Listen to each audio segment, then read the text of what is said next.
Bienvenida y bienvenido. Hoy vamos a sumergirnos en unas reflexiones, unas ideas muy personales de Miguel Ángel Vargas. Giran en torno al liderazgo, al servicio, la amistad, todo visto desde una óptica de liderazgo cristiano, ¿no? Y bueno, nos basamos en un documento suyo, un texto llamado Pensamientos de Miguel Ángel Vargas. ¿Qué buscamos hoy? Pues queremos explorar bien a fondo esa tensión que Vargas nota, esa tensión entre el ideal que vemos en la Biblia sobre el servicio, el que Jesús mismo nos mostró, y, bueno, ciertas formas de liderar que él observa hoy en día.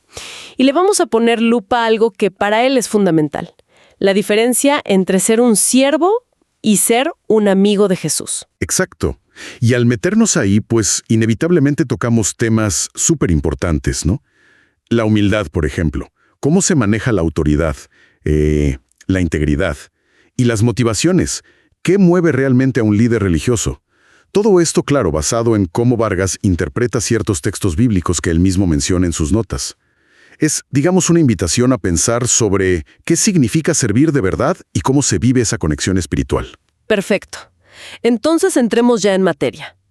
Para empezar, Vargas pone sobre la mesa el ideal, ¿cierto? Se basa mucho en pasajes bíblicos. Cita, por ejemplo, Marcos 10:45. El Hijo del Hombre no vino para ser servido, sino para servir. Es muy directo. También menciona Juan 13, esa escena tan fuerte de Jesús lavando los pies. Un ejemplo muy gráfico. Sí, muy potente. De humildad. Y es clave, entender por qué para Vargas estos textos son tan centrales. Para él, definen el liderazgo no como, digamos, poder o estatus, para nada, sino como una entrega radical de uno mismo, darse a los demás. Es un contraste, bueno, un choque frontal con la ambición que a veces vemos en el mundo, ¿no? De buscar el primer lugar.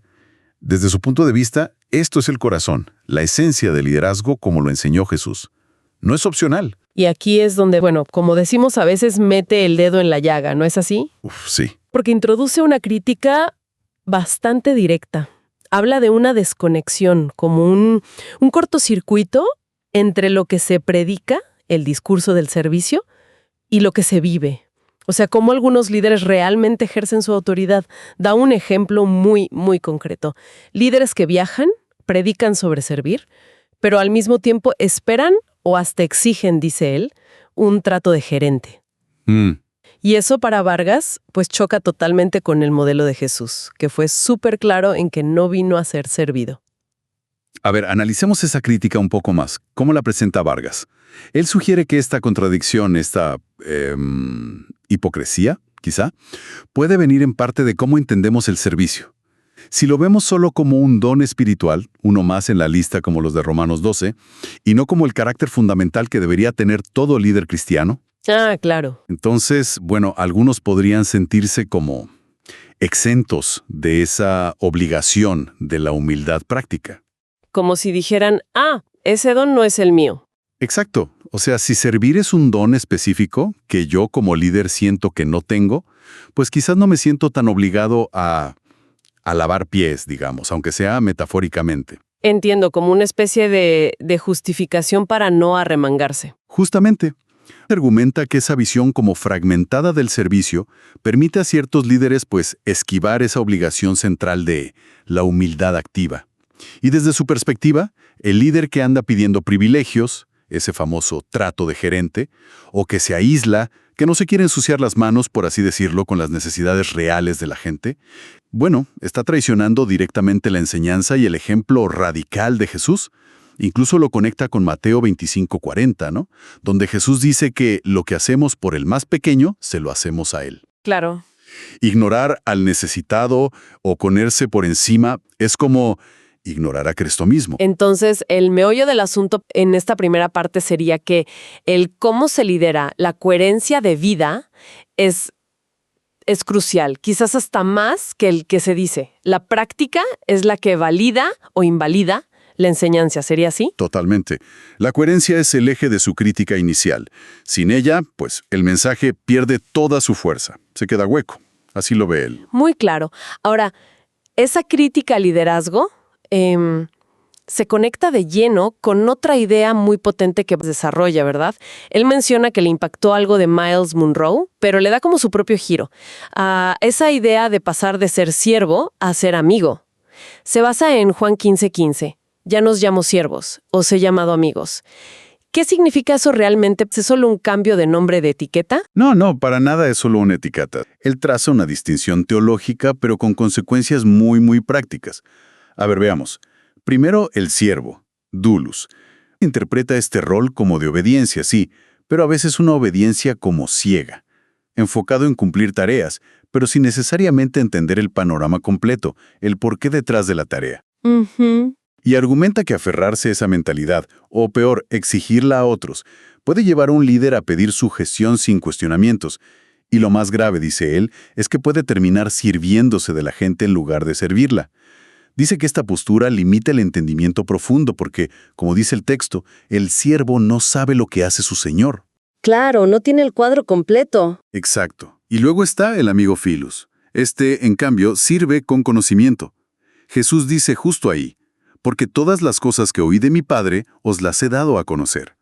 Entonces el servicio del amigo nace de una relación, de un propósito que se comparte, que se conoce, está motivado por el amor, es una imitación consciente de Jesús. Sostiene que esta relación de amistad es la que abre la puerta a una guía más íntima del Espíritu Santo hacia la verdad, como se menciona en Juan 16:13.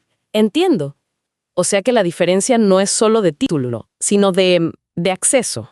Acceso a la información, al propósito, a la motivación real y profunda. ¿Y cómo ata esto a su crítica sobre los líderes que, según él, fallan? Lo conecta de manera muy directa. Él postula que los líderes que insisten en mantener a la gente, y a sí mismos quizás, en esa mentalidad de siervo, exigiendo obediencia sin explicar, manteniendo distancia, lo hacen, en el fondo, por ego. Prefieren esa estructura jerárquica, el control que les da el modelo amo-siervo, a la relación más vulnerable, más colaborativa de la amistad que Jesús ofrece. Y al hacer esos, se pierden secretos fundamentales. ¿Secretos como qué? ¿Información divina clasificada o...? No tanto secretos místicos o información oculta, sino más bien el entendimiento profundo, el conocer el corazón, las motivaciones de Jesús. Eso es algo que se comparte entre amigos, ¿no? Al no acceder a ese nivel de relación, argumentaba, el liderazgo puede volverse muy funcional, muy mecánico. Y es mucho más fácil que termine en estructuras donde el líder, pues, consume recursos, consume tiempo, energía de la gente, en lugar de ser él mismo una fuente de servicio, una fuente de vida para los demás. Es como si la amistad te diera el porqué del servicio, mientras que la servidumbre solo te da el qué hacer. Eso tiene mucho sentido. La implicación es fuerte, ¿eh? La mentalidad de siervo, si se lleva al extremo o se malinterpreta como la describe, podría crear como un terreno fértil para líderes que usan a las personas. Mientras que la mentalidad de amigo fomentaría líderes que sirven junto a otros con un propósito común, entendiendo bien por qué hacen lo que hacen. Exacto. Esa es la tesis central que parece extraer de ese versículo, Juan 15:15. La amistad implica revelación, propósito compartido, motivación interna que es el amor, mientras que la servidumbre en su análisis puede implicar obediencia ciega, pura funcionalidad, y abre la puerta a la manipulación si el amo no tiene las motivaciones correctas. Cambiando un poco de tema, pero conectado. Hablemos de algo muy práctico, muy terrenal, que también toca el dinero. Aborda el tema del sostenimiento económico de los ministros, las ofrendas, los diezmos. Él reconoce que hay base bíblica para eso, ¿cierto? Sí, él afirma esa base, no la niega. Cita, por ejemplo, a 1 Corintios 9:14 que dice que los que anuncian el Evangelio, que vivan del Evangelio. Es bastante claro. Y también menciona el ejemplo de Lucas 8, donde se cuenta que unas mujeres apoyaban a Jesús y a sus discípulos con sus bienes. Así que, para Vargas, el principio de sostener a quienes se dedican al ministerio a tiempo completo, el bíblico, está ahí. Pero, como suele pasar, parece que la cosa se complica en la práctica, en la ética, ¿no? ¿Dónde pone la línea roja? ¿Qué es lo que le preocupa? La línea roja está clarísima. Está en el cómo se obtiene ese apoyo.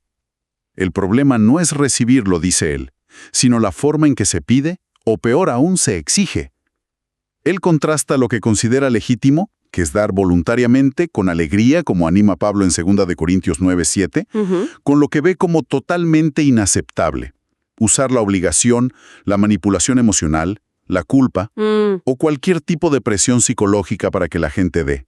Incluso recuerda ese contraste bíblico tan fuerte entre la ofrenda de la viuda pobre, que dio todo desde su necesidad, un acto de fe tremendo, Sí. y los religiosos ricos, que daban de lo que les sobraba, quizás más por aparentar. Y no se anda con rodeos para describir a los que cruzan esa línea, ¿verdad? Usa palabras fuertes. No, para nada. Vargas es muy directo en esto. Afirma que los líderes que recurren a la manipulación o a la exigencia para obtener ofrendas o diezmos no se están comportando como pastores fieles, sino como gerentes codiciosos. Esa es la frase que usa. ¿Gerentes codiciosos? Sí, dice que usan su título, su autoridad espiritual, como una herramienta para enriquecerse o para asegurarse un estilo de vida, en lugar de confiar en la provisión de Dios y en la generosidad voluntaria de la gente. En su esquema, estos líderes actúan como amos que demandan lo suyo, no como amigos que guían en verdad y respetan la libertad y la dignidad de cada persona, incluyendo su capacidad y voluntad de dar. La motivación detrás de cómo se maneja el tema del dinero revela si se opera desde una mentalidad de amo o de amigo. Exactamente. Para Vargas es como un termómetro, un indicador clave de la salud espiritual y de la integridad del líder. La forma en que se aborda el sostenimiento financiero es un reflejo directo de si el líder busca servir o ser servido, de si actúa desde la confianza y la transparencia, lo que él llama amistad, o desde la necesidad y el control, la mentalidad de amo-siervo. Bueno, llegamos a un punto donde parece querer como redondear el peligro que ve. Habla de un hilo tan fino. ¿Qué es lo que separa ese hilo? ¿Entre qué y qué? Ese hilo tan fino separa dos caminos radicalmente opuestos que un líder puede tomar. Por un lado, está el camino de actuar como imitadores conscientes de Jesús, cultivando esa relación de amigos para entender los secretos, o sea, el corazón, la motivación profunda del servicio auténtico. Y por el otro lado, está el riesgo enorme de resbalar, de caer en la manipulación y convertirse en lo que él llama, de forma muy gráfica, dictadores psicológicos. Fuerte esa imagen. Muy fuerte. Y dice que estos operan desde la ignorancia espiritual, a la que él equipara con las tinieblas, aunque usen lenguaje religioso o citen la Biblia. Dictadores psicológicos. ¿Y qué es lo que determina de qué lado de ese hilo tan fino se cae? Él lo reduce todo a una elección fundamental de mentalidad. O se adopta la mentalidad de amigo, o se cae inevitablemente en la mentalidad de siervo-amo. El amigo, como ya vimos, sirve con la luz del propósito, con el conocimiento que viene de esa relación íntima. Vuelve a Juan 15:15. Y este conocimiento, argumenta, actúa como un antídoto contra la manipulación, porque el servicio que nace de ahí es genuinamente desinteresado. Busca el bien del otro, busca liberar, no atar ni controlar. ¿Y el otro lado? El que cae en la ignorancia, como decías. El líder que adopta la postura de amo, o que fomente esa mentalidad de siervo ciego en su gente, según la visión de Vargas, inevitablemente cae en la ignorancia espiritual. Es casi una consecuencia lógica para él. Podrá saberse versículos de memoria como los que hablan de sujeción, pero los usará como herramientas de control, para alimentar su propio ego o su propia agenda. Es el líder que pide el trato de gerente, que se olvidó o que ignora activamente el ejemplo supremo de Cristo que se despojó a sí mismo, como dice Filipenses 2:7. Es una ignorancia, no tanto de datos bíblicos, sino del corazón mismo del Evangelio, tal como lo interpreta. Entendido. Y frente a este panorama, con esa línea tan fina, ese riesgo de caer en la manipulación, ¿qué solución propone? Porque no parece ser algo externo, como un manual de buenas prácticas, o algo así. No, para nada. La solución que él presenta en estas notas, al menos, no es externa. No es un ajuste de doctrina ni una nueva técnica de administración eclesial. Es algo mucho más radical y es interno. Una transformación del corazón. Y para ilustrarlo, apunta directamente a la oración de David en el Salmo 51, específicamente a partir del versículo 10. El Salmo 51, el gran salmo de arrepentimiento. Qué interesante que vaya ahí. ¿Y qué elementos de esa oración ve como el antídoto contra todo esto? Resalta varios elementos clave de esa oración como la medicina necesaria. Primero, ese clamor tan profundo por un corazón limpio y un espíritu recto. Salmo 51:10. Él lo ve como la cura directa para la manipulación y el egoísmo. Es lógico. Un corazón torcido busca controlar. Un corazón limpio y recto busca servir con integridad. Claro. Segundo, esa súplica casi desesperada de David. No me eches de delante de ti y no quites de mí tu Santo Espíritu. Vuélveme el gozo de tu salvación. Salmo 51:11-12. Esto es crucial. Perder la comunión íntima con el Espíritu es perder la amistad con Dios, y por lo tanto, se pierde el acceso al conocimiento del secreto, a entender el porqué del servicio. Y además, señala algo muy interesante. Si un líder pierde el gozo genuino en su relación con Dios y en su servicio, es muy probable que intente llenar ese vacío con el ejercicio de poder y control sobre otros. El gozo auténtico libera, la falta de gozo oprime. Qué buena reflexión esa. Y tercero, mira el resultado que David espera de esa restauración interior. Salmo 51:13. Entonces enseñaré a los transgresores tus caminos, y los pecadores se convertirán a ti. O sea, solo después de la limpieza, de la renovación interna, el líder está verdaderamente capacitado para cumplir su propósito real, guiar, enseñar, restaurar a otros. El servicio auténtico no es una estrategia, no es una técnica. Es el desborde natural de un corazón que ha sido sanado y alineado con Dios. Entonces la conclusión es que la verdadera autoridad, el liderazgo efectivo, no se impone, no se exige, nace de esa transformación interior. La autoridad se gana sirviendo con corazón de amigo, un corazón limpio, lleno del gozo de Dios. ¿Así lo resumirías? Exactamente. Esa es la esencia de la solución que él propone en estas reflexiones. No es un cambio de organigrama, ni de título. Es un cambio de corazón que inevitablemente se va a reflejar en un liderazgo servicial, auténtico, modelado en esa amistad con Jesús. Bien, hagamos un resumen rápido, entonces, de lo que hemos explorado hoy. Partimos de estas reflexiones de Miguel Ángel Vargas sobre esa tensión fuerte entre el ideal altísimo del liderazgo cristiano como servicio humilde siguiendo a Jesús y la realidad de ciertas prácticas que él critica con bastante dureza. Y el punto central de su análisis parece ser esa distinción clave que hace entre una mentalidad de siervo, que él ve que puede llevar a la obediencia sin entendimiento y abrir la puerta a abusos, y una relación de amigo con lo divino, que se basa en el conocimiento, en el propósito compartido y en un servicio que brota del amor. Sí, yo creo que la idea fundamental que quiere transmitir en estas notas es que el liderazgo genuino, desde su perspectiva, no depende del título, ni del puesto, ni de la capacidad de exigir sumisión. Emerge, más bien, de una imitación activa, consciente y muy humilde del servicio de Jesús. Y este servicio, insiste, solo puede sostenerse y ser auténtico si se nutre del entendimiento profundo y la relación íntima que define a un amigo. Lo cual, a su vez, no es algo que se logra y está, no es estático. Exige una búsqueda constante de renovación interior, de mantener ese corazón limpio y ese espíritu recto del que hablaba David en el Salmo. Y como siempre nos gusta dejar una idea final ahí flotando, algo para seguir masticando después de esta charla, inspirado en lo que conversamos, tomando esta perspectiva que presenta con su contraste tan marcado entre la mentalidad de siervo, con su obediencia funcional y riesgo de manipulación, y la mentalidad de amigo, servicio con conocimiento, propósito compartido, motivado por la relación. ¿De qué maneras podríamos ver este mismo contraste, esta misma dinámica, funcionando? Quizá con otros nombres, en otras estructuras de autoridad. Pensemos en el trabajo, en la familia, en la política, incluso nuestras relaciones más cercanas, fuera del contexto estrictamente religioso. ¿Será que resuena esa dinámica de servir por obligación versus colaborar desde la conexión en otros ámbitos? Bueno, ahí queda la reflexión para cada quien.